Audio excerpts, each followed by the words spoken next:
Hello, callers. Welcome back to Viva Barca and welcome to the home of everything Barcelona, where we are going to be discussing on the latest as usual.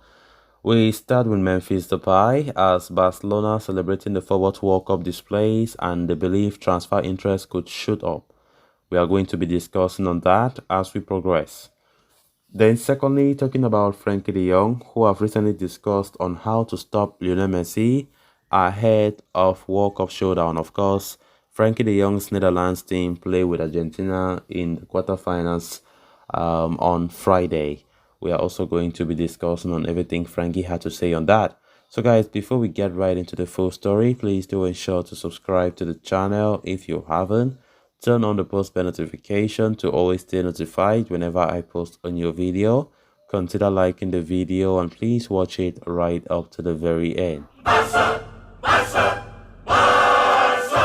With the round of 16 stages about to come to an end, Barca still have a significant number of players representing their respective national teams. Of course, one of them is Memphis Depay, who is becoming a crucial part of the Netherlands side that have secured qualification to the quarterfinals of the tournament. According to a report from AS, the Barcelona camp is as joyous mood lately over the performances of Depay and celebrating the say. They believe his return to prominence could boost up interest in the transfer market, thereby helping the club sanction his sale in the upcoming January transfer window. This comes after Depay scored his first goal in the World Cup in the round of 16 clash against the United States. The forward has performed rather well over the past couple of starts and is slowly starting to get back to his best. Depay's improving performances have not gone unnoticed, and it appears Barcelona believe they can help the club get better valuation for the Dutchman in January. Memphis Depay, after all, is not included in Xavi's plans at all, having fallen out of favor over these past 4 months thanks to the summer additions of Rafinha and Robert Lewandowski, coupled with the retention of Ousmane Dembele. The forward has struggled to carve out a place for himself in the first team. Injuries have not helped his case either, ultimately leaving him without much first-team action during the first half of the season. Barcelona therefore are delighted with the recent performances in the World Cup. However, the report suggests there is one slight problem, as the club has still yet to find proper suitors for the former Lyon starlet. Indeed, only Manchester United have shown concrete interest in the forward so far. This comes as a worry given the fact that the Red Devils are Barcelona's opponents in the UEFA Europa League knockout playoffs. Hence, it will be interesting to see what the future holds for the forward in the upcoming weeks. Memphis Depay's tournament so far is moving well. After having an injury, he couldn't start well in the World Cup. Of course, received his first start against the United States and scored that in that game, and Barcelona are happy about that. We all know about Memphis Depay and his future at Barca, which have been a hot topic of discussion. Barcelona have been looking to sell the player. Of course, we know the situation that Barca are currently going through financially, and selling some players will be key when it comes to balancing the wage budget of the club. We all know financial fair play in La Liga has been dealing with us a lot. Memphis Depay's future remains unstable, and Barcelona, according to multiple reports, want to sell him in the January transfer window, even though the player is not keen to leave Barcelona just yet, as his contract expires at the end of the season. Even though I've been hearing about talks about Memphis Depay bringing up two conditions if Barca actually want to sell him in the January window, to pay all his money or to send him to a club that plays Champions League football. But so far so good, I don't think that will be possible for Barcelona.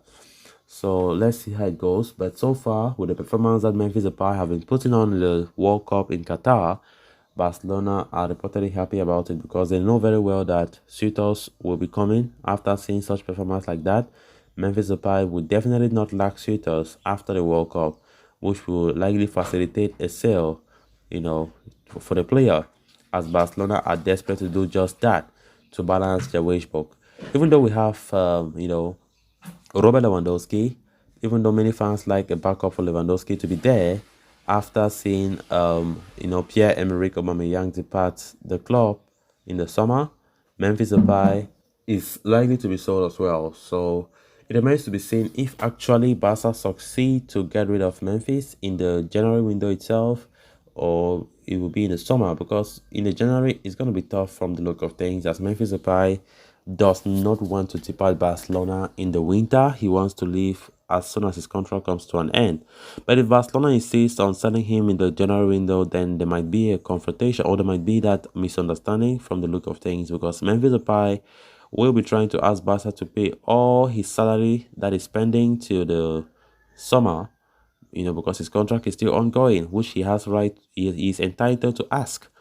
So that might just be a big problem for Barcelona to to arrange. So let's see actually if that is what works out. If actually they do sell him, or if there's an agreement between Memphis entourage and Barcelona to sell him in the upcoming January transfer window.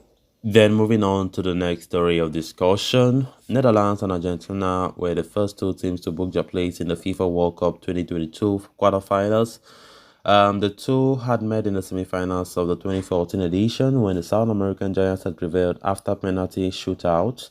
As they get set to resume their rivalries this weekend, the contest between Netherlands and Argentina, we see Barcelona midfielder Frenkie de Jong come up against his former club teammate and Barca legend Lionel Messi. The Dutch midfielder played for 2 seasons with a 7-time Ballon d'Or winner at Spotify Camp Nou before the latter shock departure from the club in the summer of 2021. With the two now set to come face-to-face in the quarter-final fixture of the World Cup, the young Netherlands side will have to find a way to stop Messi, who has been performing admirably so far at the tournament in Qatar. During an interview with ESPN, the Dutch superstar opened up on playing against Messi and how his team plans to keep the 35-year-old captain quiet. "I think we have to be better as a team, but Messi is of course the most dangerous man," he said. "He has been making a difference for 15 years, so there is no way to stop him. Otherwise, everyone could have done it. I think we have to stop him as a team, and that is not one person's job," De Jong said. When asked if he had stayed in contact with Messi after his exit, the midfielder said, "I have occasionally kept in touch with him, but it is not the case that I text or call him every month or week." De Jong has been doing well for the Netherlands so far in his first ever World Cup, but whether he and his teammates can find a way to stop Lionel Messi and his brigades and earn a spot in the semi-finals of the tournament remains to be seen. What a mouth-watering encounter that will be between the Netherlands and Argentina. Of course, two teams who are very good, who are also favorites for the tournament. It's not going to be an easy encounter for Messi. The Netherlands are doing well as well. So it's a game to look after for to see how it's going to be. Argentina, of course, a team that most Barca fans support because of legend Lionel Messi. Of course, that fixture will not be an easy one for us, but let's hope that things go well for Messi. I think Argentina are very united the way they play. They don't have any particular star players, very few of them, but I think they play as a unity, as a family, which is very important. I think they are still the favorites for this World Cup for me, and of course, to beat the Netherlands, I think they will do that. So guys, with that, we have come to an end of this episode. Thanks a lot for watching. Until next time, bye bye.